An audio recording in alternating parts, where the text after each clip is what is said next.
When we think about prisons, a lot of us picture cold, gray walls, barred windows, and the constant hum of despair. But what if I told you that there's one prison in America that stands out as the toughest of them all? Today, let's dive into the depths of what makes this prison not just a place of incarceration, but a fortress of survival, a battleground of wills, and a testament to the human spirit under extreme pressure. Welcome to ADX Florence, often referred to as the most secure prison in the United States, located in the desolate landscapes of Colorado. This isn't just any facility, it's a supermax prison designed to hold the most dangerous criminals, those who have proven time and again that they can outsmart the system, escape from less secure facilities, or commit heinous acts that shake society to its core. You might be wondering, what exactly makes ADX Florence so tough? Well, let's break it down. First off, the architecture of ADX Florence is something straight out of a dystopian novel. It's surrounded by high walls, razor wire, and a series of security measures that would make even the most seasoned escape artist think twice. The prison is built to keep inmates isolated from the outside world and from each other. Each cell is like a small, soundproof box, measuring just 7 by 12 feet, with a concrete bed, a toilet, and a small window that doesn't even allow for a view of the sky. Imagine living in a space that small, with minimal human interaction, and you start to understand the psychological toll it takes on inmates. Now, let's talk about the population of ADX Florence. This is where it gets really intense. The inmates here are not your average criminals. We're talking about gang leaders, terrorists, and notorious mobsters.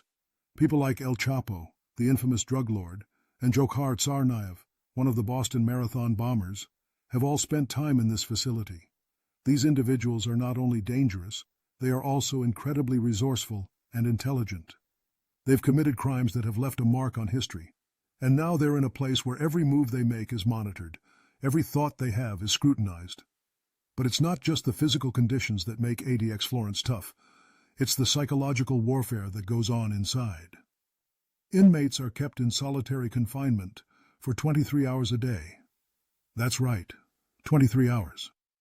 They get 1 hour of exercise, but even that is done in a cage, separated from others. The isolation is designed to break down their spirits, to prevent them from plotting escapes or rallying their fellow inmates. It's a tactic that's both cruel and effective. Many inmates report feeling the weight of despair and hopelessness creeping in, a result of the constant solitude. And let's not forget about the staff. The guards at ADX Florence are trained to deal with the most dangerous criminals in the country. They have to be on high alert at all times, ready to respond to any potential threat. The tension is palpable, and it creates an environment where trust is a rare commodity. Inmates and guards alike have to navigate this complex web of power dynamics, where one wrong move could lead to chaos. It's a high-stakes game, and the stakes couldn't be higher. Now, you might be thinking, why do we even have places like ADX Florence? It's a valid question.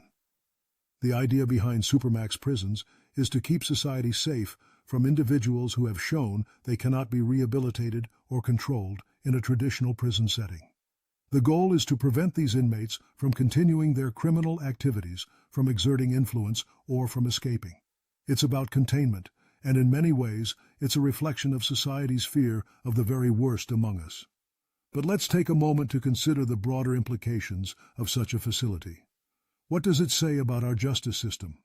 Are we truly serving justice by isolating individuals for decades, sometimes even life? There's a growing debate about the ethics of solitary confinement and its effects on mental health.